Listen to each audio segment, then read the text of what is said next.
Un homme n'avait ouvert sa porte à personne depuis 3 ans, jusqu'à ce qu'une femme et 7 enfants, frissonnant dans la neige froide, le ramènent à la vie. Il ouvrit la porte, s'attendant à trouver le silence. Au lieu de cela, il trouva une femme debout, frissonnant dans la neige, et derrière elle, 7 enfants, qui le regardaient comme s'il s'agissait du dernier endroit sûr sur terre. Il n'avait jamais commandé de femme, mais quelqu'un lui avait envoyé une famille avant de commencer cette histoire extraordinaire et réconfortante, si vous croyez, aux secondes chances, au miracle silencieux et au pouvoir guérisseur de l'amour. N'oubliez pas de vous abonner.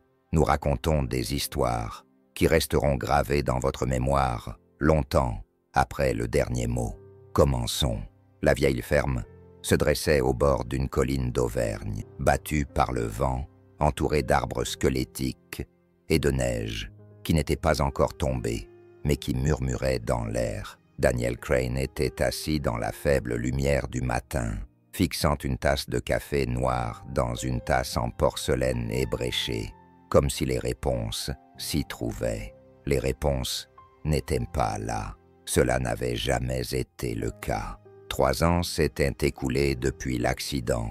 Chaque matin, Daniel accomplissait les mêmes gestes.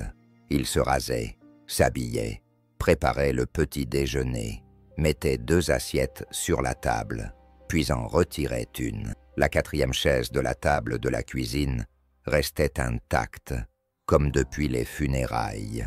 Une petite chaise bleue, rembourrée. Elle avait appartenu à Émile, son fils de 6 ans. Le garage, qui était autrefois le sanctuaire de Daniel, était désormais un tombeau scellé. Ses fenêtres étaient recouvertes de poussière et de rubans adhésifs jaunis. À l'intérieur se trouvaient des bras robotiques, à moitié assemblés, et des prototypes d'outils de mobilité qu'il avait conçus pour aider des enfants comme Émile, des enfants qui avaient besoin d'une seconde chance de bouger. Après l'accident, il avait abandonné son projet et n'avait plus jamais touché à ses outils.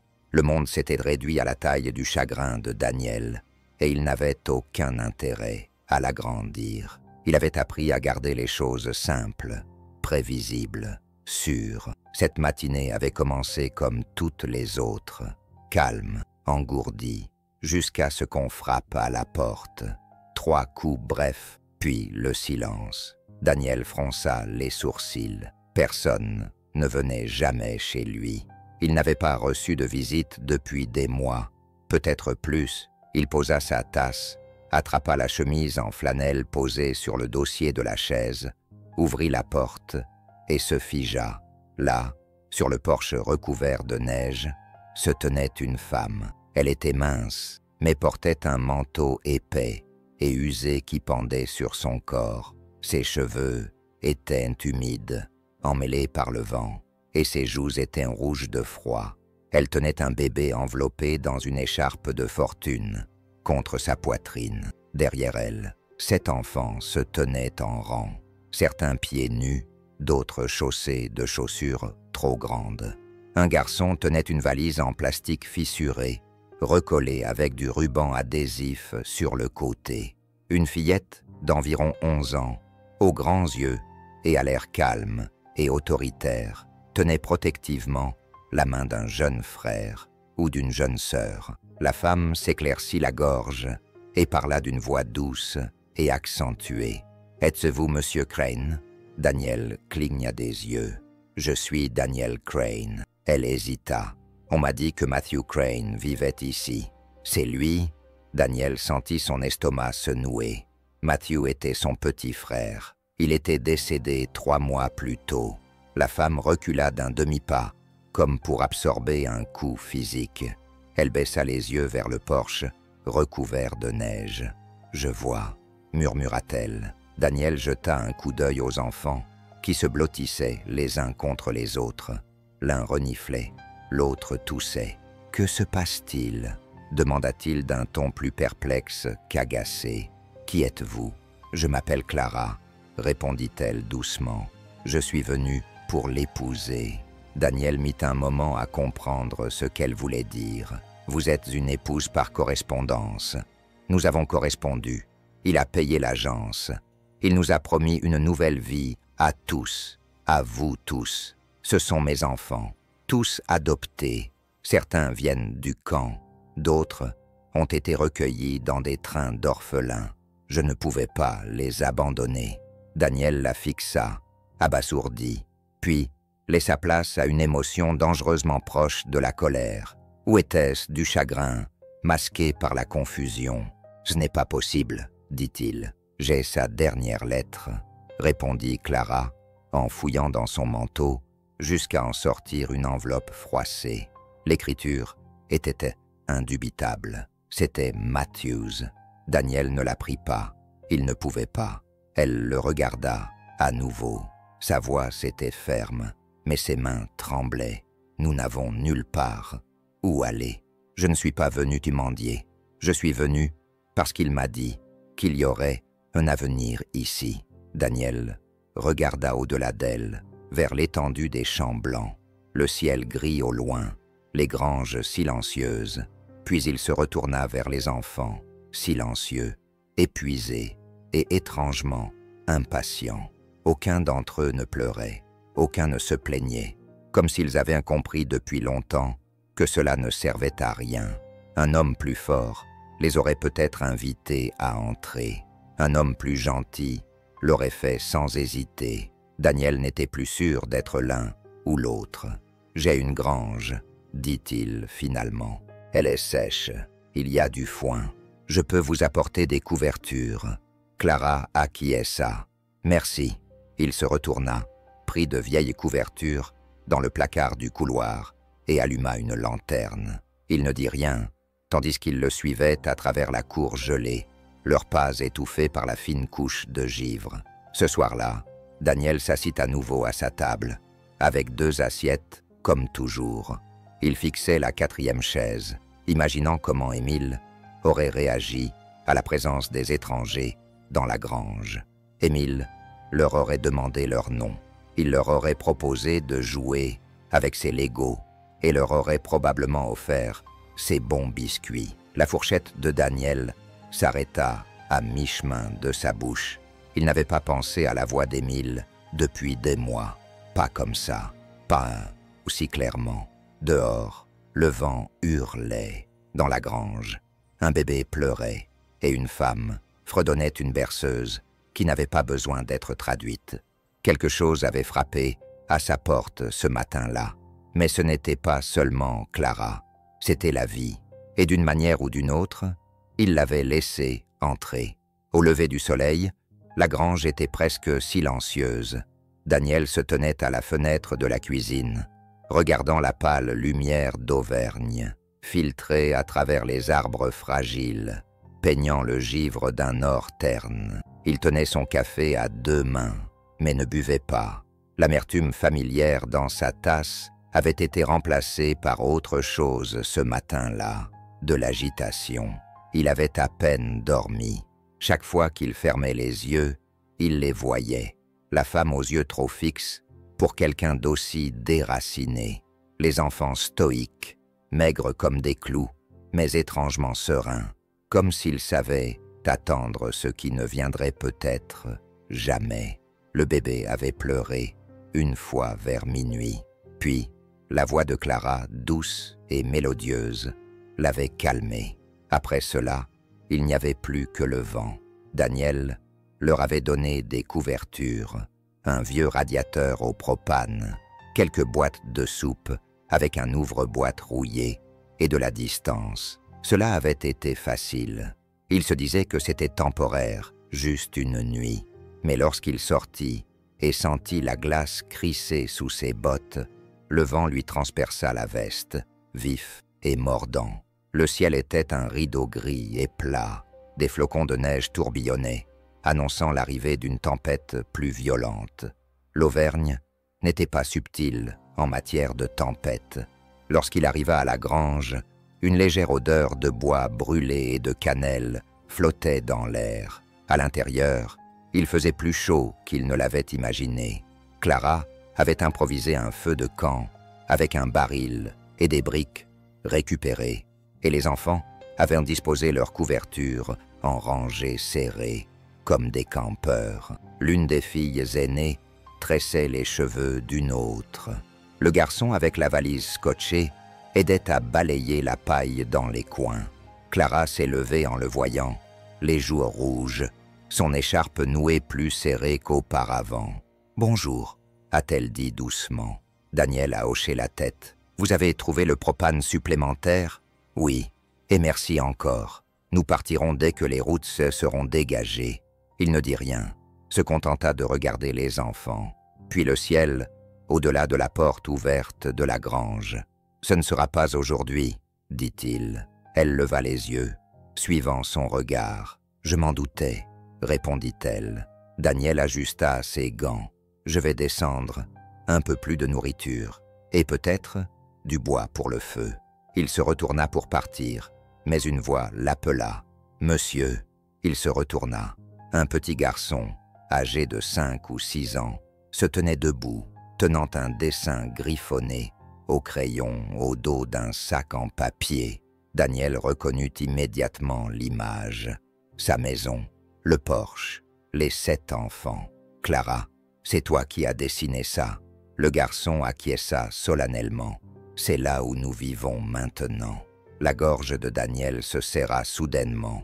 Il parvint à hocher la tête et sortit rapidement, avant que le garçon ne puisse lui montrer le reste. Cet après-midi-là, Daniel apporta un petit réchaud, électrique et un sac de farine. Clara prépara des galettes avec du lait en poudre et des pêches en conserve. Les enfants mangèrent presque en silence, mais leurs yeux le suivaient chaque fois qu'il entrait, incertains, vigilants, comme s'ils attendaient que le vent change de direction. Ce fut le cas à la tombée de la nuit. Les rafales se transformèrent en une lente neige mouillée, lourde et humide. Le genre de neige qui recouvre les lignes électriques et immobilise les camions pendant des jours. Daniel vérifia les prévisions météo. Température négative, rafales de vent atteignant 30 km/h et tous les refuges à proximité étaient complets. Il marmonna un juron entre ses dents, puis se tint dans le hall d'entrée, fixant le vieux salon, comme s'il l'avait trahi en continuant d'exister. Il ne voulait pas d'eux là, mais il ne pouvait pas non plus les laisser dans la grange. Il a donc débarrassé les couvertures de la chambre d'amis, a sorti un matelas supplémentaire du grenier et, après avoir longuement hésité, a ouvert le placard à linge, qui n'avait pas été ouvert depuis 3 ans. Tout sentait encore légèrement la lavande et l'huile de citron. À la tombée de la nuit, Clara et les enfants étaient à l'intérieur. Le bébé dormait dans un panier à linge, recouvert de serviettes. Les plus grands se relayaient au lavabo pour se brosser les dents avec des articles empruntés. Clara se déplaçait comme quelqu'un qui essaie de ne pas s'imposer, même si c'était clairement le cas. Chacun de ses gestes semblait dire « Nous ne resterons pas longtemps ». Vers minuit, Daniel se retrouva à la porte du salon. Clara était recroquevillée à l'autre bout du canapé, un pull usé sur les épaules. La cheminée brillait doucement. Les enfants dormaient à l'étage. Il resta debout, mal à l'aise. « Je voulais vérifier le chauffage », marmonna-t-il. Elle sourit faiblement. « Ça fonctionne très bien. » Un silence s'installa entre eux. Pas hostile, juste inhabituel. « Je suis désolée, » dit-elle après un moment. « Pourquoi ? Pour être arrivé comme ça, pour avoir bouleversé ta vie. »« Ce n'est pas vrai, » répondit-il. « Pas vraiment. » Elle était déjà bouleversée. Clara scruta son visage. « Tu ne parles pas de lui.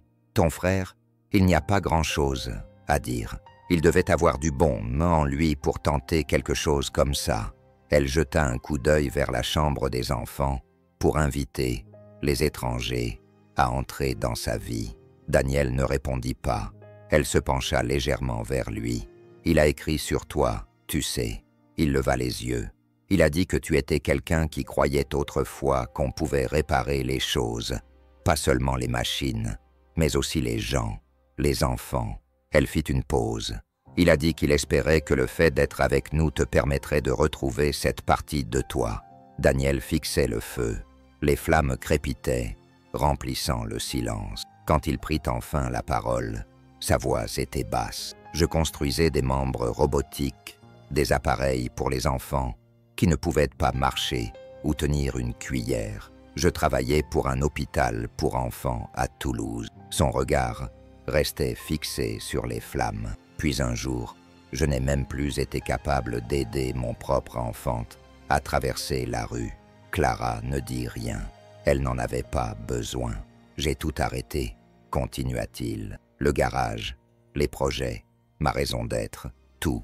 Elle acquiesça doucement. Et pourtant, nous sommes ici, dormant dans ta maison, au chaud, nourris, en sécurité. Daniel faillit rire, mais ce n'était pas de l'humour, c'était de la perplexité. Une nuit, dit-il. Elle pencha la tête. Est-ce que toujours vrai? Daniel ne répondit pas, car il n'en était plus sûr. La neige n'avait pas cessé de tomber. Au matin, le monde extérieur avait disparu sous un épais manteau blanc. La grange était ensevelie sous la neige, les routes invisibles. Le vent hurlait avec une constance inquiétante, comme si le monde avait cessé de respirer et s'était figé. À l'intérieur de la maison, cependant, les choses commençaient à bouger, pas vraiment avec du bruit, mais avec des mouvements, d'un genre que Daniel n'avait pas connu depuis des années. Daniel se tenait dans le couloir, observant de loin Clara qui attachait délicatement le bébé à sa poitrine à l'aide d'un drap. Les enfants, pieds nus et polis, entraient deux par deux dans la cuisine, chuchotant entre eux dans cette langue délicate. Les enfants grandissent quand ils ont vu trop de choses et appris trop tôt à ne pas en demander plus. Ils s'attendaient à du désordre, au chaos. Au lieu de cela, il trouva de l'ordre, pas de la perfection, mais un rythme. Clara se déplaçait comme une femme qui avait tenu un foyer dans des zones de guerre et des camps de réfugiés. Efficace, silencieuse et remarquablement modeste. Elle ne disait pas aux enfants quoi faire. Ils suivaient simplement son exemple. À midi, le linge était plié, le bois empilé près de la porte arrière, soigneusement rangé, et les enfants jouaient à un jeu avec des tasses à mesurer en plastique et une boîte de haricots secs. Daniel se retrouva dans sa propre maison comme un invité, incapable de décider s'il devait intervenir ou s'émerveiller. Il finit par s'éclaircir la gorge. « Vous n'avez pas besoin de faire tout ça. » Clara se retourna, s'essuyant les mains sur un torchon. « Je sais. Alors pourquoi? Parce que c'est ce dont une maison a besoin. » Il cligna des yeux. « Une maison ?» Elle sourit gentiment. « Oui, s'il voulait que ce soit un foyer. » Plus tard dans la journée, Daniel entra dans le garage. Le froid l'envahit comme un souvenir. La poussière flottait dans l'air, lente et indifférente. Des toiles d'araignée pendaient des étagères qui, autrefois, abritaient des outils suffisamment précis pour reconstruire un avenir. Il n'avait pas franchi le seuil depuis près de 3 ans. Il passa devant son ancien établi, devant un cadre de stabilisateur de portail à moitié assemblé, sur lequel la taille d'Émile était encore marquée au marqueur. Ses doigts effleurèrent le cadre. Il eut soudain la vision de son fils qui riait, titubant dans le prototype, criant « J'y arrive ». Papa l'a frappé comme un coup de poing. Daniel se détourna rapidement. Il n'était pas venu ici pour le passé. Il était venu chercher un radiateur, quelque chose de pratique, quelque chose de présent. Mais alors qu'il débranchait le vieux radiateur et se retournait pour partir, son regard tomba sur une pile de carnets de croquis sur l'étagère du haut. Les croquis d'Émile, des pages remplies de bonhommes allumettes, équipés de bras robotiques et de chaussures volantes, accompagnés de légendes mal orthographiées et de sourires tordus. Daniel hésita, puis en prit un. Ce soir-là, alors que le vent frappait contre les fenêtres et que le bébé s'agitait dans les bras de Clara, Daniel surprit tout le monde en s'asseyant à table pour dîner. Il ne se contenta pas de rester debout, mal à l'aise, au bord de la table, mais s'assit, vraiment, les mains jointes, une assiette pleine devant lui. Les enfants s'étaient assis, les yeux écarquillés, chuchotant entre eux, tandis que Clara servait la soupe dans des bols dépareillés. « Ce n'est que des lentilles », dit-elle d'un ton presque apologétique. Daniel prit une bouchée. C'était la meilleure chose qu'il ait mangée depuis des années. Après le dîner, la plus jeune fille, âgée d'environ 5 ans, avec des boucles comme des pissenlits, s'approcha de lui avec une détermination prudente. « Monsieur, murmura-t-elle, êtes-vous un cow-boy ?» Daniel cligna des yeux. « Mais vous vivez sur une colline, et vous portez des bottes. Les cow-boys vivent sur des collines. » Il faillit rire. « Je suppose que ça fait de moi une sorte de cow-boy. » Elle acquiesça solennellement. « Vous devriez vous acheter un chapeau. » Clara gloussa doucement depuis l'évier. Au cours des 2 jours suivants, la maison changea de manière imperceptible et irréversible. Daniel fut le premier à remarquer que le couloir ne résonnait plus. Il y avait maintenant des voix, douces et superposées, ponctuées de rires et des cris occasionnels du bébé. Puis vinrent les murs. Clara avait accroché un dessin de chaque enfant sur la porte du garde-manger. 7 portraits au crayon représentant des bonhommes filiformes se tenant par la main. L'un d'eux représentant clairement Daniel, avec une énorme moustache brune qu'il n'avait pas dans la réalité. Puis les odeurs, le pain chaud, la fumée, le savon à la menthe poivrée, l'odeur d'un endroit qui avait repris vie. Daniel n'était pas prêt pour tout cela, mais il ne s'y opposait pas non plus. Le 3e jour, il remarqua une fuite dans le lavabo de la salle de bain. Clara avait déjà placé un petit bol en dessous. « Tu aurais dû me le dire », dit-il, en prenant une clé dans le tiroir. « Je me doutais que tu finirais par t'y mettre », répondit-elle d'un ton taquin. Il s'agenouilla à côté du meuble et se mit au travail. Elle s'accroupit à côté de lui, tenant la lampe de poche. « Tu sais ce que tu fais ?» demanda-t-elle. « Avant, oui », marmonna-t-il. Lorsqu'il se releva, victorieux, Clara lui tendit une serviette et lui sourit. « Eh bien, il reste encore un peu de magie chez le cow-boy. » Daniel la regarda vraiment. Il y avait quelque chose derrière ses yeux. Pas seulement de la force, mais une fatigue si profonde qu'elle se confondait avec la grâce. « Clara, dit-il doucement, où as-tu trouvé la force d'accueillir les 7 ?» Son sourire s'estompa légèrement. « Certaines personnes collectionnent les timbres. Moi, je collectionne les âmes dont personne ne veut. » Il ne savait pas quoi répondre. Alors il se contenta d'acquiescer. Ce soir-là, Daniel se tenait près de la fenêtre, une tasse de thé à la main que Clara avait insisté pour lui offrir. La neige avait commencé à fondre sur les bords, juste assez pour laisser apparaître le gravier sous l'allée. Clara le rejoignit, serrant le bébé contre elle et le berçant doucement. « Je comprendrai si tu veux qu'on parte, une fois que la route sera dégagée, » dit-elle. Il ne répondit pas tout de suite. Au lieu de cela, il la regarda vraiment, et réalisa quelque chose d'étrange. Pour la première fois en 3 ans, il n'avait pas peur de sa maison.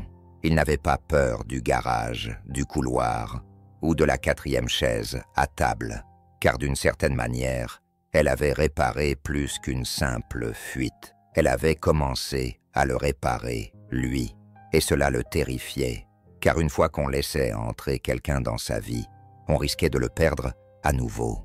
Mais peut-être, juste peut-être, qu'il resterait. La 4e porte au bout du couloir était toujours restée fermée. Daniel passait devant chaque matin sans y jeter un regard, comme une vieille cicatrice qu'il s'était entraîné à ne pas sentir. C'était la chambre d'Émile, des murs jaunes, des rideaux en forme de vaisseau spatial, une étagère remplie de livres sur les astronautes et les dinosaures, et les petites baskets qui étaient toujours posées à côté de la commode, comme si leur propriétaire allait revenir d'une minute à l'autre après l'accident. Daniel ne pouvait se résoudre à changer quoi que ce soit. Personne n'avait mis les pieds dans cette pièce depuis près de 3 ans. Il n'avait pas voulu la laisser ouverte. Il était allé chercher une couverture supplémentaire dans le placard de l'entrée et avait laissé la clé sur la table. Le bébé était agité, Clara était distraite. L'un des enfants, il ne savait pas lequel, avait dû tourner la poignée par curiosité. Daniel avait trouvé la porte ouverte en fin d'après-midi. La lumière jaune et chaude se répandait dans le couloir comme un fantôme. Pendant un instant, il resta immobile. Il se figea sur le seuil, une main agrippée au cadre de la porte. Il avait l'impression que sa poitrine était vide, comme si le vent l'avait transpercé.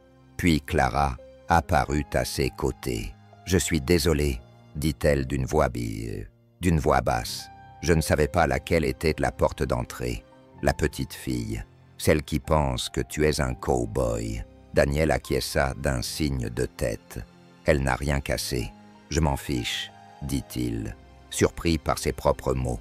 Clara le regarda comme si elle lisait sur son visage quelque chose dont il n'avait même pas conscience. « Tu peux entrer, tu sais, dit-elle doucement. Daniel déglutit. « Je ne sais pas si je peux. » Elle acquiesça d'un signe de tête. « Alors laisse-moi. » Il recula et la regarda disparaître dans la pièce. La porte s'ouvrit complètement dans un grincement. Il ne pouvait pas voir à l'intérieur, mais entendait le bruit discret des tiroirs qui s'ouvraient, des vêtements qui étaient pliés, du papier qui froissait. 10 minutes passèrent, peut-être plus. Lorsque Clara réapparut, ses yeux brillaient. Elle tenait dans ses bras un petit carnet de croquis et une boîte à lunch en plastique décorée d'autocollants de super-héros décolorés. « Il était brillant, dit-elle doucement. Je le sens dans cette pièce. » Daniel prit la boîte à lunch sans un mot. Ses doigts tremblaient. Les autocollants se décollaient. L'un d'eux disait « À la rescousse ». Il expira bruyamment, le souffle coincé dans sa gorge. « Merci », dit-il. Sa voix semblait lointaine, étrangère. Pourquoi? Pour être entré, alors que je ne pouvais pas. Cette nuit-là, la neige tomba à nouveau, fine et apathique, comme un rideau tiré sur le ciel. Daniel était assis à la table de la cuisine, le carnet de croquis devant lui. Il le feuilleta page après page, des robots aux bras et aux jambes longs, des enfants volant sur des chaussures à réaction, des machines qui soignaient les jambes cassées et faisaient des crêpes sur simple pression d'un bouton, les rêves d'Émile. Il avait oublié à quel point ils étaient grands. La dernière page était inachevée, un dessin représentant ce qui semblait être un garage rempli de machines et d'enfants qui riaient. Le nom de Daniel était écrit en bas de la page en lettres majuscules enfantines. Mon papa répare tout. Sa poitrine se serra. Il avait fermé le garage parce qu'il ne pouvait pas réparer ce qui comptait le plus. Mais Émile avait continué à croire en lui.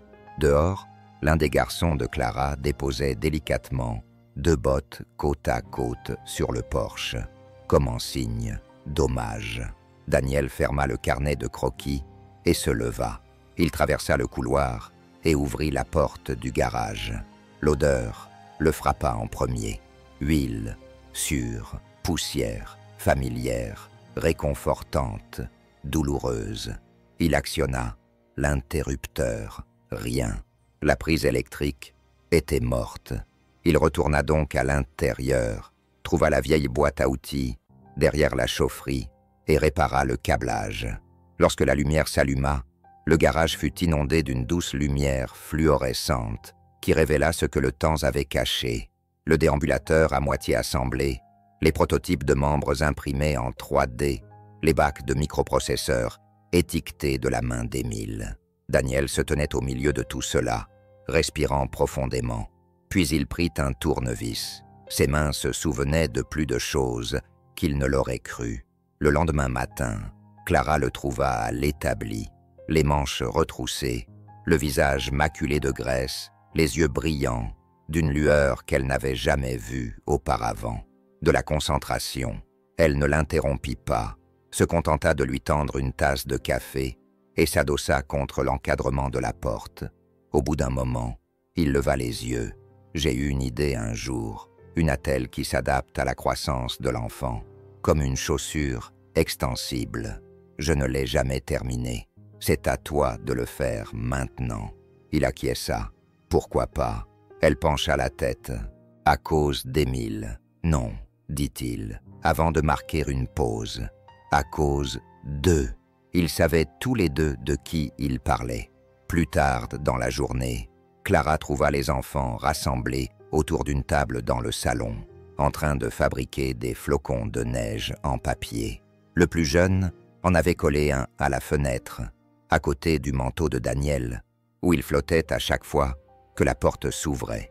La petite fille aux cheveux blonds, comme des pissenlits, tira sur la manche de Clara. « Est-ce que c'est notre maison pour toujours ?» demanda-t-elle. Clara s'accroupit. Pourquoi cette question? Parce que les murs semblent réapprendre à rire. Clara ne répondit pas tout de suite. Son cœur se serra de cette manière douloureuse et merveilleuse qu'il prenait toujours lorsque l'espoir surgissait à l'improviste. Elle embrassa le front de la petite fille. Peut-être que oui, peut-être qu'elle rit déjà. Ce soir-là, pendant que les enfants se brossaient les dents et que le bébé gazouillait dans son berceau fait d'un panier à linge, Daniel sortit une boîte du grenier. Elle contenait des guirlandes de Noël, de vieux cadres photos et le jouet préféré d'Émile, un dinosaure en peluche qui rugissait quand on appuyait sur sa patte. Il le tint longtemps dans ses mains, puis il se dirigea vers le salon et le tendit au garçon à la valise scotchée. « Ça appartenait à mon fils, » dit Daniel. « Je pense qu'il aurait voulu que tu l'aies. » Le garçon ne dit rien, se contenta de serrer le dinosaure contre lui, comme s'il s'agissait d'un objet sacré. Ce soir-là, Daniel s'assit à côté de Clara sur le canapé. Aucun des deux ne dit un mot. Mais lorsque le bébé pleura et que Clara se leva pour s'occuper de lui, Daniel se pencha, prit l'enfant dans ses bras et le berça contre son épaule. Et pour la première fois, en 3 ans, ses bras ne lui semblaient pas vides. C'était par un après-midi tranquille, alors que Clara pliait le linge dans ce qui avait autrefois été la chambre d'Amy, qu'elle ouvrit le mauvais tiroir, ou peut-être le bon. Elle cherchait un pyjama en flanelle pour le plus jeune des garçons, quelque chose de chaud, qui ne sentait pas le foin ou la naphtaline, mais à la place, enfoui sous une pile de draps défrayés et d'écharpes d'hiver, elle trouva une simple enveloppe en papier kraft, sur laquelle étaient inscrits 3 mots à l'encre bleue inclinée. Daniel, Monsieur. Elle reconnut l'écriture, avant même de lire le mot.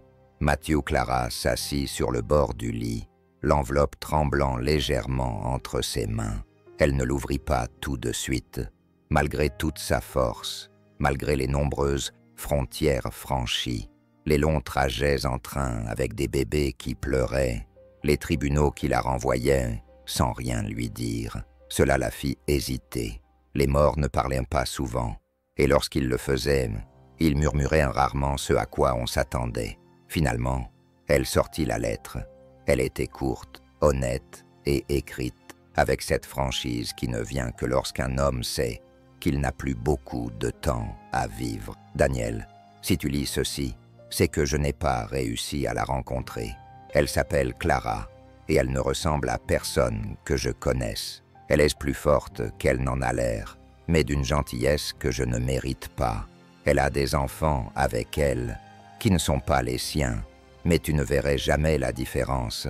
J'ai commis des erreurs, Dani, plus que je ne peux les compter. Mais c'était ma tentative pour faire une dernière chose juste. Si elle arrive en Auvergne et que je ne suis plus là, ne la renvoie pas. Laisse-la rester.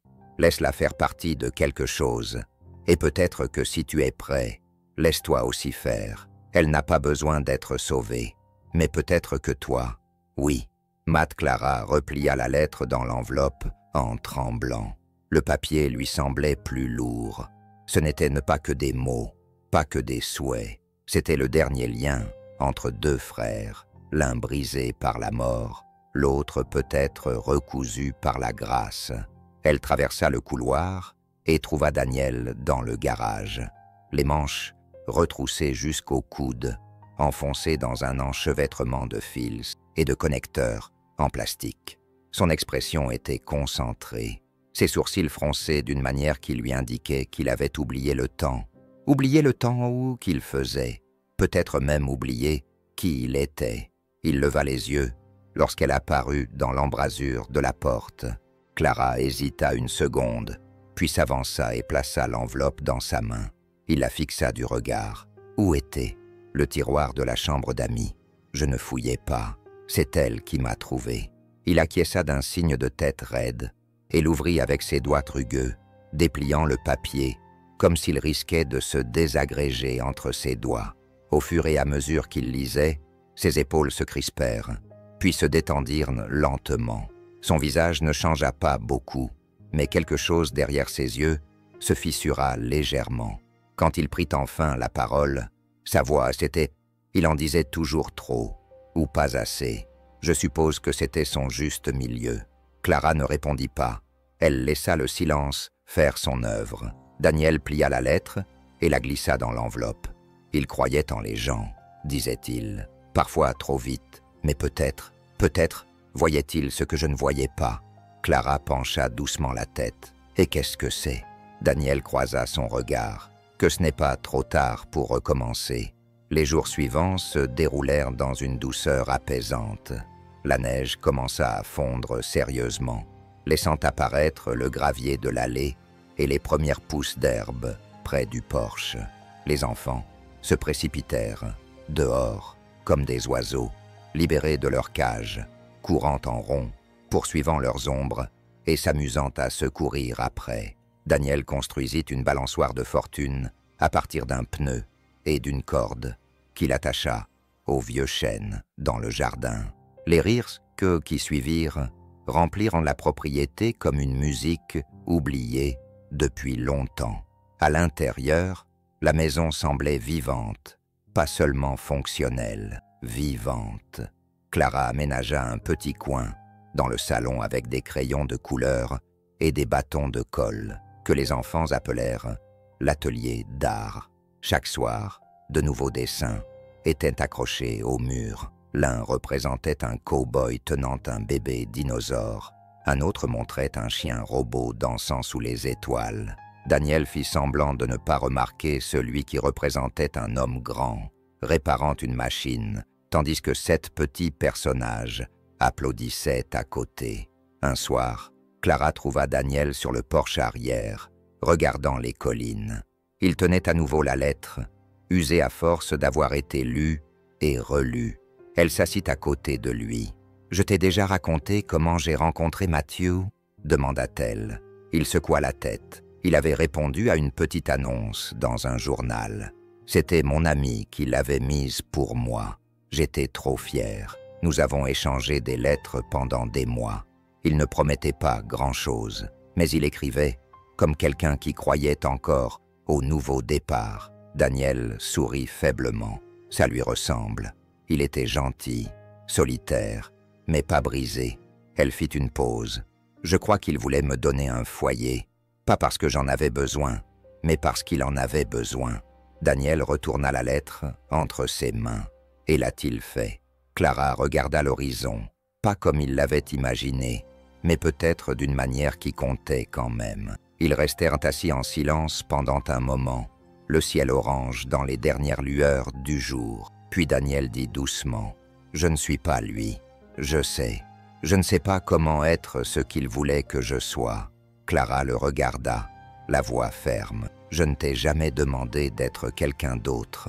Je te demande seulement de rester ouverte assez longtemps pour devenir qui tu veux être. » Il acquiesça lentement, puis murmura « Je crois que j'essaye. » Cette nuit-là, alors que les enfants dormaient, et que le feu brûlait dans la cheminée, Daniel plaça la lettre de Matthew dans un cadre et la posa sur le manteau, ni cachée, ni enterrée, mais bien visible, honnête, inachevée. Un rappel non pas du regret, mais de la permission de changer, de recommencer, et peut-être d'aimer à nouveau. L'appel arriva juste après le petit déjeuner.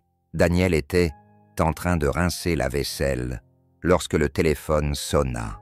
Un vieux téléphone à cadran fixé au mur de la cuisine, du genre qui ne sonnait presque plus. Il jeta un coup d'œil à Clara, qui était occupée à donner de la bouillie au bébé, et décrocha le combiné. Résidence Crane. Il y eut un silence. « Monsieur Daniel Crane », demanda une voix féminine, sèche et officielle. « Oui, je m'appelle Cynthia Brooks. Je vous appelle du service des affaires familiales de l'Auvergne. » Daniel serra le cordon entre ses doigts. « Oui, nous avons reçu un signalement anonyme concernant des enfants résidant chez vous et pris en charge par une personne sans papier. J'aimerais programmer une visite demain matin. » Le cœur de Daniel se serra. La femme poursuivit. « Je préfère que cela se passe en douceur. Je dois simplement vérifier que les enfants sont en sécurité et qu'ils sont logés correctement. Mais j'ai besoin de voir les documents légaux attestant de la garde légale. Les avez-vous » Il hésita. « Non, pas encore. Je vois. Je passerai donc demain à 10 heures. Veuillez vous assurer que tous les enfants et la personne qui s'occupe d'eux soient présents. Merci. » Clic. Daniel resta immobile, le combiné encore à l'oreille, la tonalité résonnant comme une sirène d'alarme qui le rappelait à une vie qu'il croyait avoir laissée derrière lui. Il raconta tout à Clara ce soir-là, après que les enfants se furent endormis.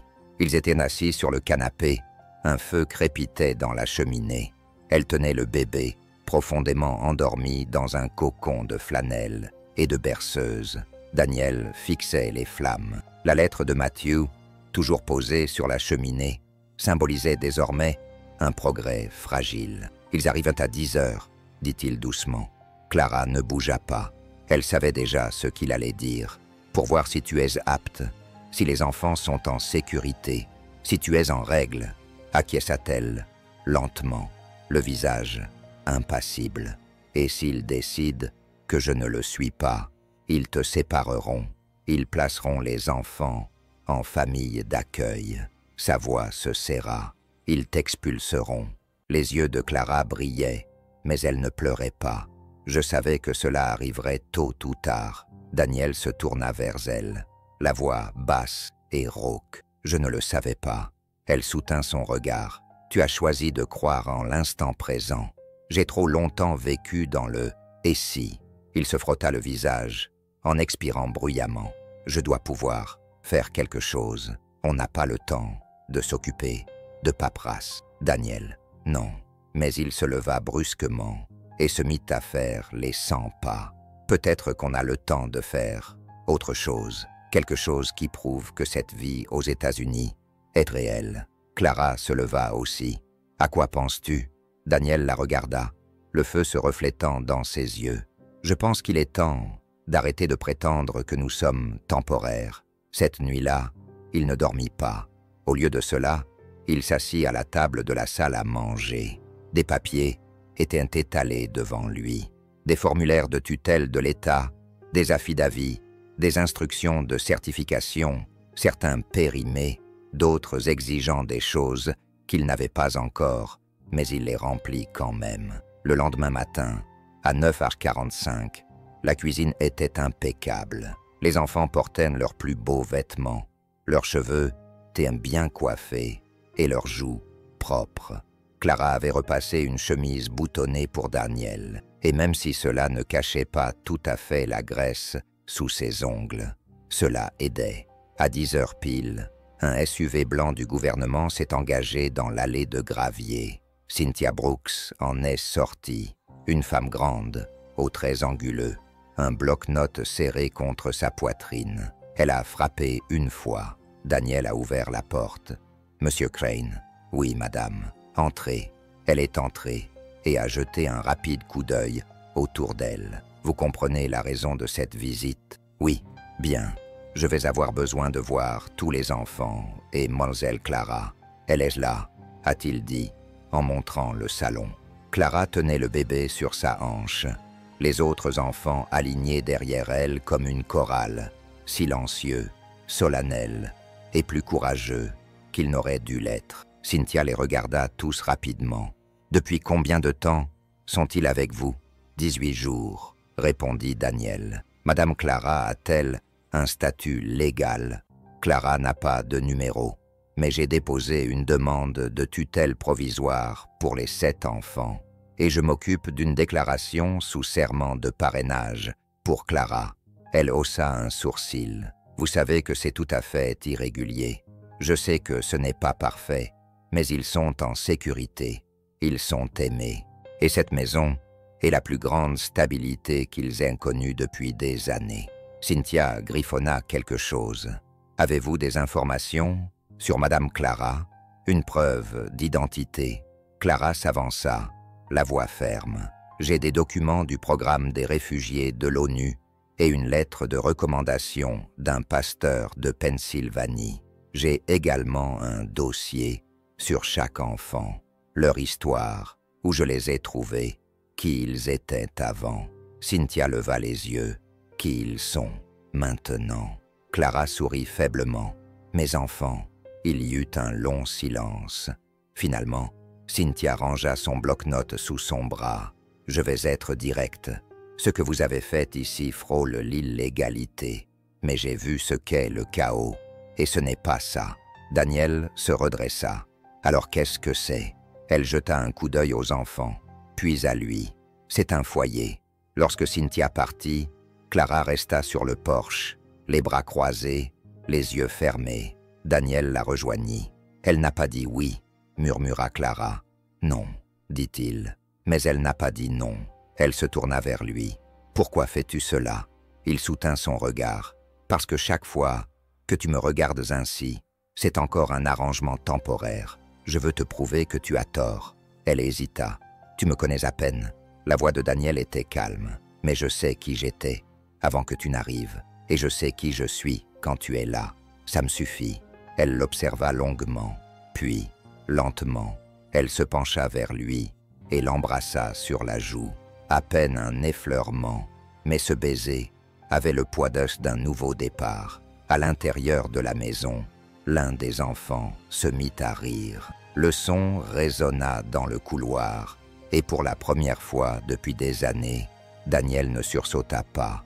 Il sourit parce que peut-être, juste peut-être, la maison avait commencé à rire elle aussi. La première lettre arriva au début du printemps, glissée sous la porte d'entrée, sans adresse de retour ni timbre. Elle était écrite en lettres majuscules, tremblantes, sur une feuille de cahier, pliée en 3 et scellée avec un morceau de ruban adhésif transparent. Tu ne sais pas ce qu'elle a fait? Demande-lui qui sont vraiment les enfants. Daniel la lut 2 fois avant de la plier soigneusement et de la glisser dans la poche arrière de son jean. Il n'en parla pas à Clara, ni ce soir-là, ni le lendemain matin, pas même lorsque la 2e lettre arriva une semaine plus tard, tapée à la machine, dans un ton plus menaçant, mais toujours anonyme. Le timing était trop précis pour être ignoré. Elle était arrivée quelques jours après la visite de Cynthia Brooks. Quelqu'un les avait dénoncés. À présent, quelqu'un creusait clairement plus profondément. Daniel n'était pas un homme facilement ébranlable, mais c'était le genre de ténèbres qu'il reconnaissait, le genre qui ne crie pas, qui murmure lentement, érodant la confiance, une lettre à la fois.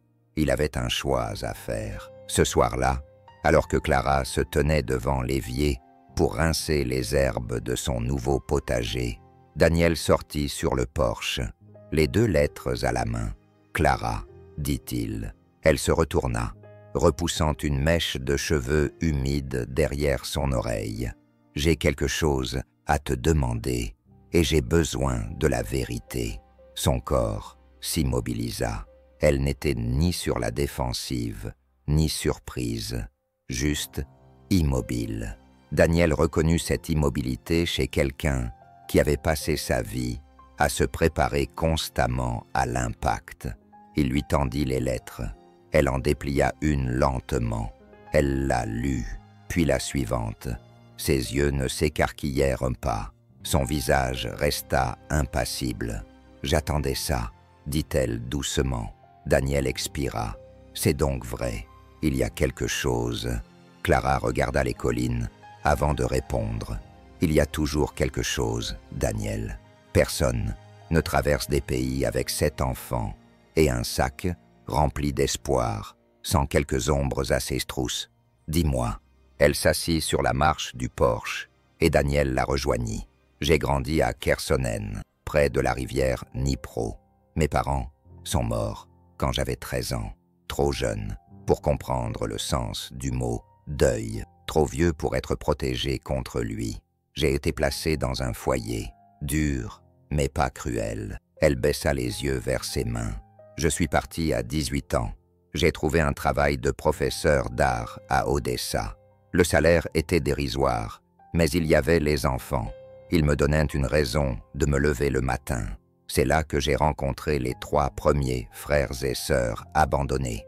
L'un boitait, l'autre souffrait de terreurs nocturnes. Le 3e n'a pas parlé pendant 6 mois. Elle fit une pause, puis la guerre a éclaté. Les bâtiments se sont effondrés. Les frontières ont changé et je me suis soudain retrouvé avec 4 enfants supplémentaires, abandonnés au poste de contrôle, dans les gares, dans les camps de réfugiés.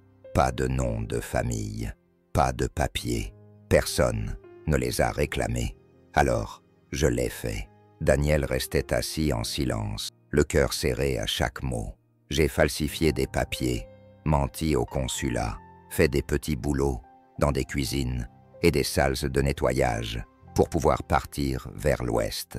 Quand Matthew m'a trouvé, j'étais fatigué, mais pas brisé, et il m'a offert quelque chose que je n'avais pas connu depuis des années, la permission d'espérer.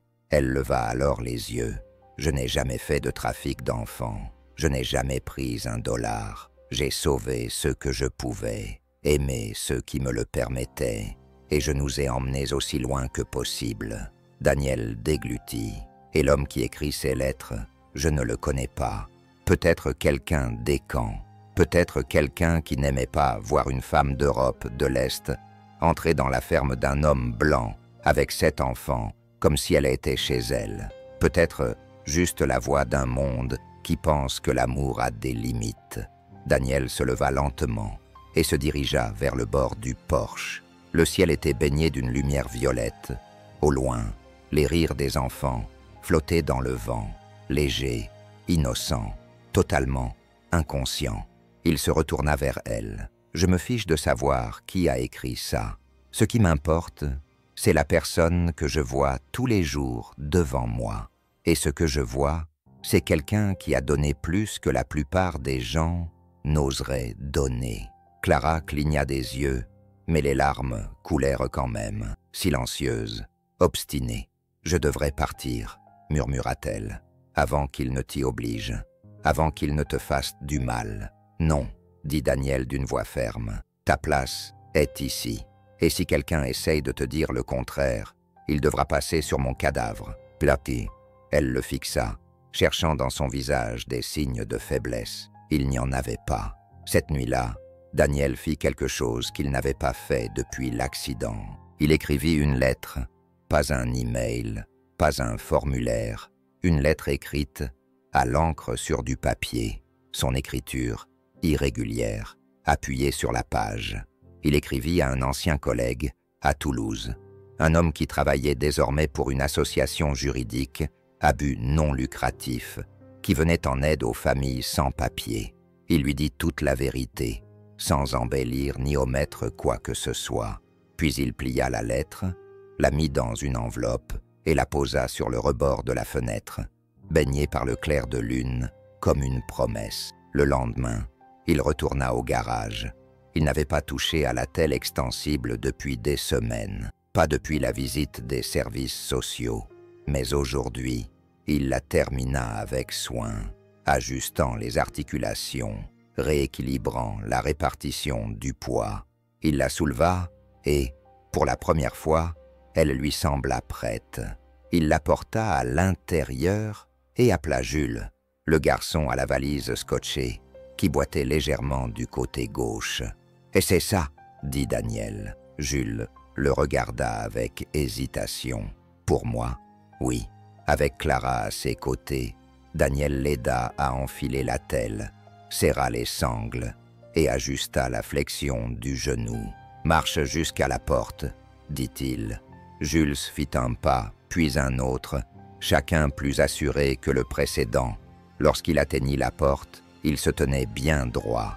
Il se retourna, les yeux écarquillés d'incrédulité. « Je ne suis pas tombé, murmura-t-il. « Non. » Daniel sourit. « Tu n'es pas tombé. » Ce soir-là, Clara trouva la lettre sur le rebord de la fenêtre. Elle lut le nom du destinataire, les mains tremblantes.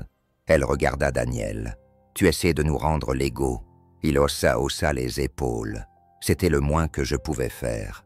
Elle s'avança et posa une main sur son cœur. « Tu n'es plus celui que tu étais. » Il croisa son regard. « Toi non plus. » Puis elle se pencha vers lui, sans hésiter, sans s'arrêter à mi-chemin, et l'embrassa passionnément, pas comme une question, mais comme une réponse. La première fois que Daniel emmena les enfants en ville, il eut l'impression d'ouvrir une porte trop grande.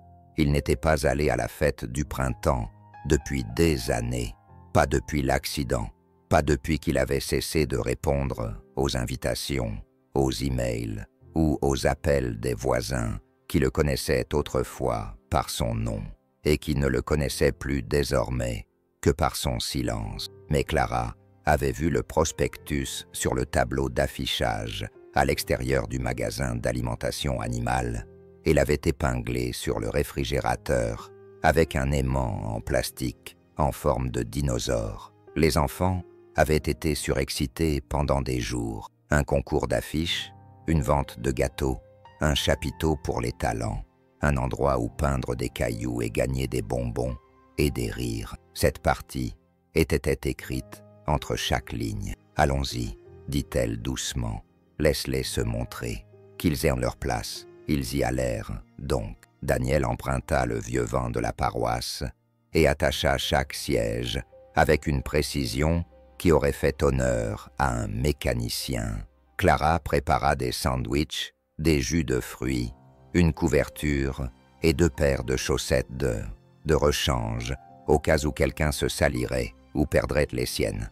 Ils arrivèrent juste avant midi, alors que l'odeur du popcorn et du barbecue flottait dans la brise comme un défilé de souvenirs. La place du village était bordée de banderoles et de pancartes peintes à la main.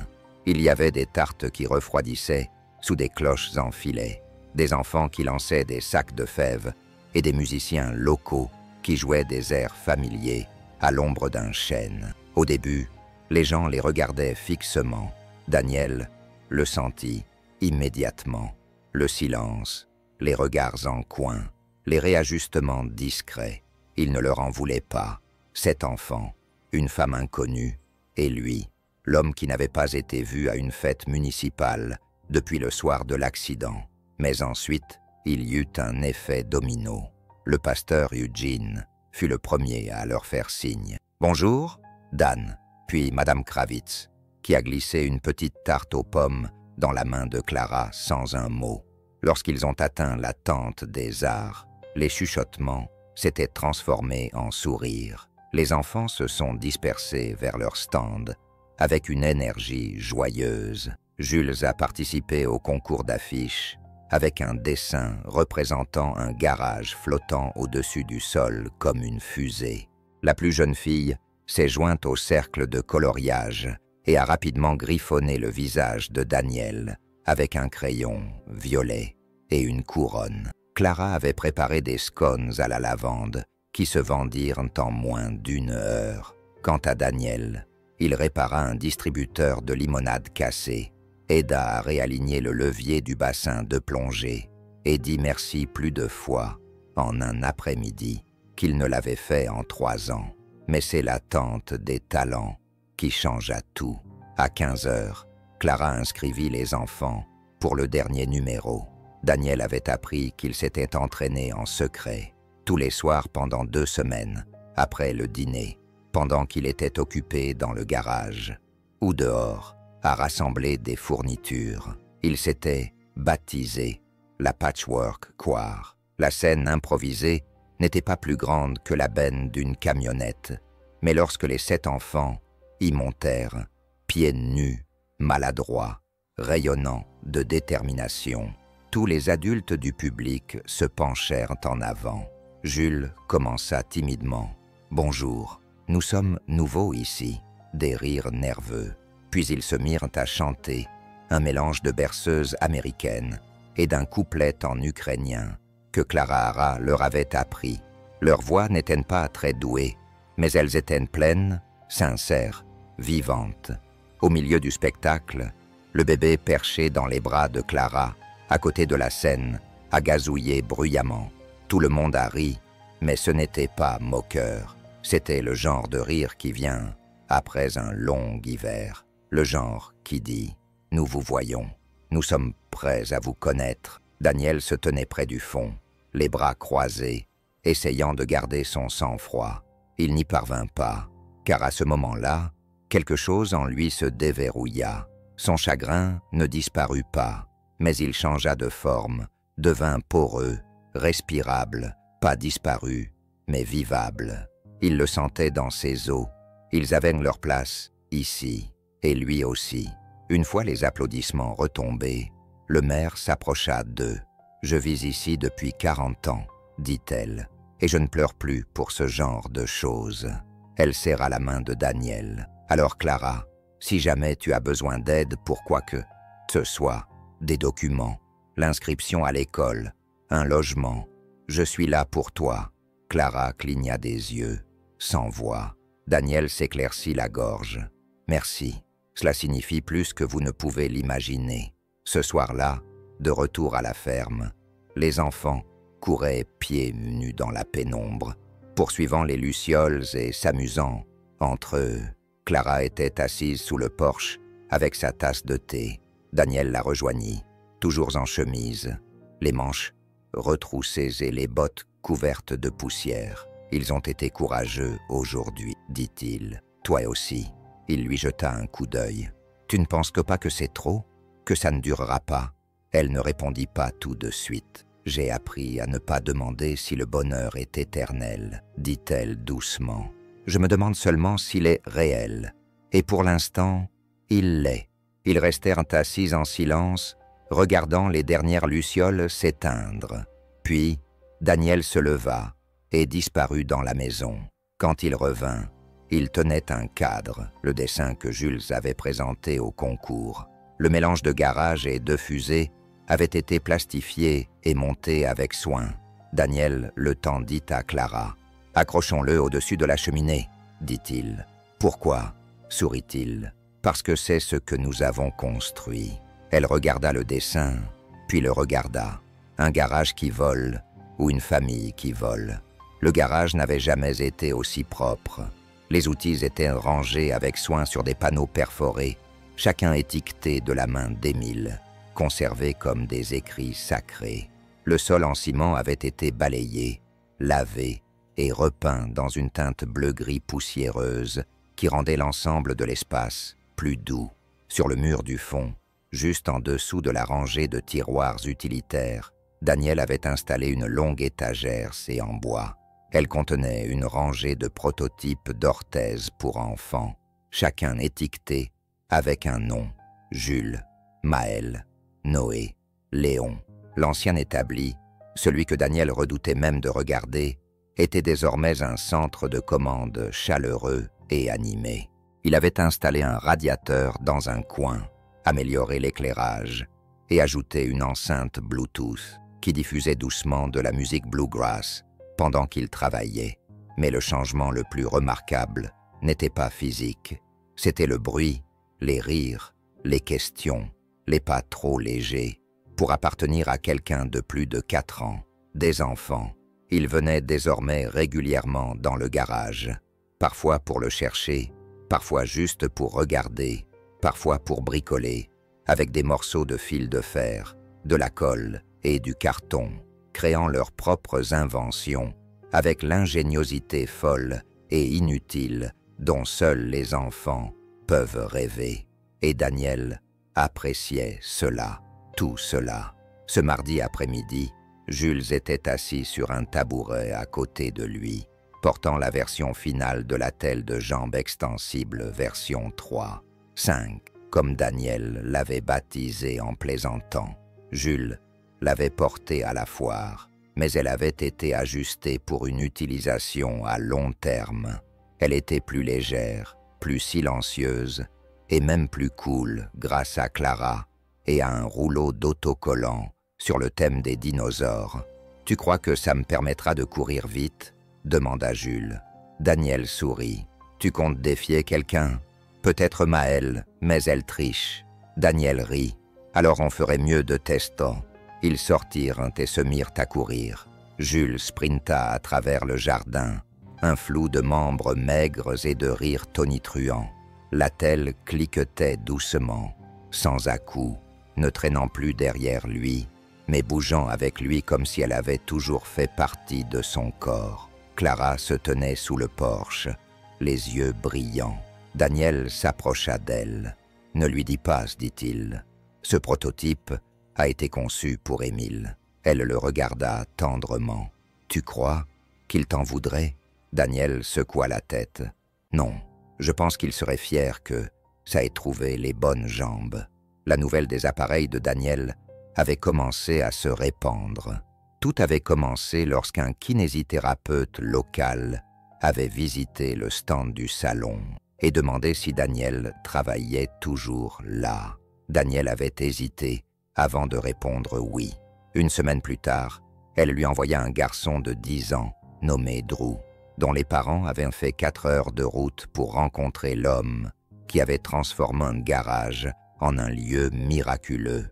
Puis vinrent une adolescente atteinte de paralysie cérébrale, une fillette de 5 ans qui avait perdu une main dans un accident agricole, des jumeaux atteints de la maladie des os fragiles. Daniel ne leur fit pas payer, pas encore, pas officiellement. Il disait qu'il était encore en phase de test, mais chaque enfant repartait avec quelque chose de mieux qu'un produit, avec sa dignité. Le garage est devenu plus qu'un atelier, c'est devenu un sanctuaire et, d'une manière ou d'une autre, cela a commencé à faire sortir l'âme de Daniel de sa cachette. Un après-midi, Clara a posé un morceau de papier plié sur l'établi. Daniel l'ouvrit. C'était un certificat officiel portant le sceau de la ville et le nom complet de Clara, soigneusement tapé en caractères gras. Clara M. Coraleno, résidente légale, parrainée, statut de tuteur provisoire, en attente d'un examen permanent. Il leva les yeux. « Tu as réussi ?» Il répondit que non. Elle sourit. « C'est toi qui as réussi. Ta lettre, ton obstination, ton courage. » Elle se pencha par-dessus l'établi et lui prit la main. « Daniel, nous restons. » Il expira, réalisant qu'il retenait son souffle depuis des semaines. « Nous restons, » répéta-t-il, puis, doucement, « tant mieux, parce que cette maison est enfin à nouveau la nôtre. » Plus tard dans la soirée, ils ont organisé la première journée portes ouvertes de la famille. Tout avait commencé par une blague de Noé, qui avait déclaré vouloir montrer notre armée de robots. Clara avait préparé de la limonade et des brownies, et Daniel avait installé 3 de ses appareils pour faire une démonstration. Les voisins sont venus, plus nombreux que prévu. Le garage était rempli de rires, de questions et d'histoires. Les gens ont apporté des cadeaux, des outils, du matériel et une vieille imprimante. Un homme a proposé de donner un scanner 3D. Quelqu'un a demandé à Daniel s'il accepterait de former des lycéens intéressés par l'ingénierie. Mais ce qui a le plus marqué, ce ne sont pas les équipements ou les offres. C'est le moment où Madame Lindell, la femme la plus âgée de la ville, a pointé du doigt l'étagère en bois remplie d'orthèses et a murmuré « Cet endroit est à nouveau éclairé. » Une fois les invités partis et les enfants endormis, épuisés par le sucre, Daniel se restait seul dans le garage, observant le bourdonnement tranquille de son espace transformé. Clara entra pieds nus tenant 2 tasses de thé à la camomille. Elle lui en tendit une. « C'est ce que tu as toujours été destiné à construire, » dit-elle doucement. Daniel se tourna vers elle. « Ce n'est pas seulement moi. »« Non, » acquiesça-t-elle. « Mais cela a commencé quand tu as dit oui à quelque chose de difficile. » Il hocha la tête, puis la regarda. « Vraiment, regarda-t-il, tu as tout changé. » Clara pencha la tête. « C'est toi qui as changé le premier. » Il y eut un long silence. Puis Daniel s'approcha, posant sa main sur sa taille, timidement mais fermement. « Je n'aurais jamais pensé ressentir ça à nouveau, » dit-il. « Comme quoi, comme si ma vie pouvait recommencer à partir de maintenant. » Elle sourit. « C'est là que commencent toutes les meilleures histoires. » Plus tard, alors qu'il quittait le garage et éteignait les lumières, Daniel s'arrêta une dernière fois à l'entrée.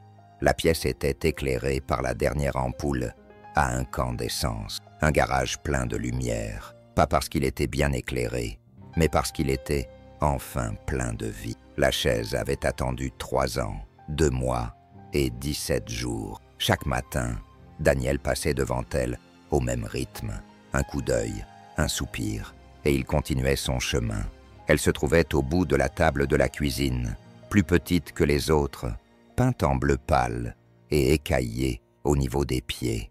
Elle avait appartenu à Émile, et après l'accident, personne n'y avait touché, pas même pour la dépoussiérer. Clara avait posé une question à ce sujet au début. Daniel avait simplement secoué la tête, mais ce matin-là, alors que la lumière du soleil inondait la grande cuisine et que l'odeur des brioches à la cannelle s'échappait du four, la chaise était entourée de chaos. 7 enfants couraient dans la cuisine, se cognant les coudes, renversant du jus, se disputant le coin du moulet la brioche. Le bébé était dans sa chaise haute, mâchouillante, un morceau de pain grillé. Clara était à l'évier, fredonnant une vieille chanson folk. Daniel se tenait debout, une spatule à la main, amusé et légèrement dépassé. « Jules, » appela-t-il, « ce n'est pas une course. La voiture s'est arrêtée au niveau du grille-pain. » Noé Clara ajouta, « Ta chemise est à l'envers et à l'envers. » Puis, comme tiré par un fil invisible, le regard de Daniel se posa sur la chaise bleu pâle. Elle n'était pas vide. Maëlle, 5 ans, les cheveux en bataille et les yeux brillants, était perchée là, balançant joyeusement ses jambes, tout en dévorant une fraise à 2 mains. Elle leva les yeux, les joues pleines. Qu'est-ce qu'elle marmonnait? Daniel ne répondit pas. Il ne pouvait pas. Son cœur s'était arrêté, puis avait recommencé à battre, plus lentement, plus fort. La chaise n'était plus un sanctuaire. C'était un siège pour un enfant, vivant, respirant, aux doigts collants et plein de vie. Il se détourna un instant, déglutit péniblement, puis retourna vers la cuisinière. Lorsqu'il regarda à nouveau, Maëlle avait attrapé son lait, l'avait renversé et riait, tandis que Noé lui tendait une serviette. Un moment tout à fait normal, et Daniel sourit, parce que cette chaise ne serait plus jamais vide. Plus tard dans la matinée, Clara le trouva dans le jardin, assis sur la balançoire qu'il avait suspendue au chêne. « Ça va ?» demanda-t-elle. Daniel acquiesça. « Oui, mieux que ça. » Elle s'assit à côté de lui, leurs genoux se frôlant. C'était Maëlle, n'est-ce pas? Il lui jeta un regard surpris. « Tu as vu? Je vois toujours, » dit-elle doucement. Il expira longuement et lentement. « Je pensais que ça ferait mal de voir quelqu'un d'autre là, mais ça n'a pas été le cas. »« Non, » acquiesça-t-elle, « parce que ça signifie que la maison respire à nouveau. » Il la regarda avec tendresse. « Ce n'est pas seulement la maison. » Elle pencha la tête. « Quoi d'autre ?» dit-il. « Moi aussi je respire à nouveau. » Cet après-midi-là, le conseil municipal annonça une subvention pour les innovateurs locaux d'un montant de 10 000 $ et donnant accès à tous les réseaux de distribution régionaux. Le thème, des solutions qui changent la vie. Clara donna un petit coup à Daniel avec le prospectus. « Tu devrais postuler. Je ne participe pas au concours. » répondit-il. Elle croisa les bras. Maintenant, oui. Il sourit. Tu es insistante. Elle l'embrassa sur la joue, motivée. Ce soir-là, après avoir couché les enfants et rangé la cuisine, Daniel s'assit dans le garage avec Clara et remplit le formulaire. Nom, Daniel Crane. Projet, The Growth Brace. L'orthèse de croissance, orthèse TM, qui évolue à chaque pas. Mission, aider les enfants à marcher vers leur avenir avec dignité, espoir et un peu de joie. Aider les enfants à marcher vers leur avenir avec dignité, espoir et un peu de joie. Lorsqu'il eut terminé, il regarda Clara. « J'ai peur, admit-il, de ce que les gens vont penser de moi maintenant et croire que j'ai attendu trop longtemps. » Clara lui prit la main. « Daniel, tu n'as pas attendu. Tu as guéri. » Les jours se transformèrent en semaines. Des lettres arrivèrent. Pas des lettres anonymes, mais de vraies lettres de kinésithérapeutes, de familles d'un hôpital pour enfants de Lyon, proposant d'essayer ses créations. Chaque enveloppe était comme un vote de confiance. Un murmure de détermination renaissait. Un après-midi, pendant que Daniel dessinait des modifications à apporter à l'orthèse, les enfants transformèrent le salon en galerie d'art. Ils accrochèrent des dessins, des guirlandes en papier, des sculptures en carton représentant des inventions inspirées par Monsieur Dain. Jules fit une visite guidée avec commentaires. « Voici notre robot pour faire des câlins aux gens tristes. Et voici notre wagon volant pour les bébés qui pleurent beaucoup. » Daniel se tenait dans l'embrasure de la porte, les mains sur les hanches, rayonnant de joie, m'attira sur sa chemise. « Je peux dire aux gens que tu es mon papa maintenant ?» demanda-t-elle timidement. Daniel s'accroupit à côté d'elle, la voix étranglée. « Tu peux leur dire la vérité. » Elle pencha la tête. « Qu'est-ce que c'est ?» Il sourit. « Que nous nous sommes choisis. » Ce soir-là, Daniel retourna dans la chambre d'Émile. Elle était restée intacte depuis le jour où Clara l'avait nettoyée des mois auparavant. Il y entra maintenant, avec un objectif différent. Il s'assit sur le lit, regarda l'étagère remplie de livres, le papier peint sur le thème de l'espace. Puis il parla à voix haute, sans attendre de réponse. « Tu me manques, mon pote. » Silence. « Mais je pense que tu les aimerais beaucoup. » Ils construisent des choses bizarres, parlent trop fort et laissent des Legos partout. Tu t'intégrerais bien. Il passa ses doigts sur le bord du bureau. « Et merci de m'avoir donné envie de réparer des choses. » Daniel se leva et prit une boîte contenant les vieux jouets d'Émile. Il les emporta dans le couloir jusqu'au garage et les posa à côté de ses nouveaux prototypes. Parce que les souvenirs ne disparaissent pas, ils s'intègrent. Le lendemain soir, la table de la cuisine était bondée.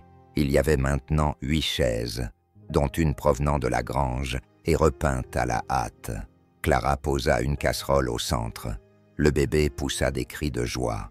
Jules essaya de chipper une bouchée avant la prière. Maël renversa à nouveau son verre d'eau et Daniel regarda autour de la table les personnes qu'il aimait. Des personnes dont il ignorait l'existence il y a seulement quelques mois. Des personnes qui étaient arrivées comme une tempête et étaient restées comme un rayon de soleil. Il s'éclaircit la gorge. Tout le monde s'interrompit. « Je voudrais juste dire, commença-t-il. Je ne savais pas ce qu'était vraiment une famille avant que vous n'arriviez tous à ma porte et que, d'une manière ou d'une autre, vous me rameniez à la vie. » Il y eut un moment de silence. Puis Maël dit « On peut manger maintenant ?» Des rires. Et pour la première fois, Daniel rit aussi. Pas un petit rire discret, pas un rire poli, un rire profond qui venait du fond des tripes et remplissait la pièce, se répandant par les fenêtres comme une musique. Le genre de rire qui ne peut venir que d'une maison qui n'est plus hantée par le silence. Le matin du salon de l'innovation du comté est arrivé comme un souffle retenu. Daniel se tenait au milieu du salon, vêtu du seul blazer qu'il possédait, légèrement froissé, plus vieux que la moitié des enfants de la maison et trop serré aux épaules. Clara essayait de lisser les revers tout en équilibrant le bébé sur sa hanche. « Tu as l'air nerveux », lui dit-elle en souriant. « J'ai l'air d'un mécanicien déguisé », marmonna-t-il.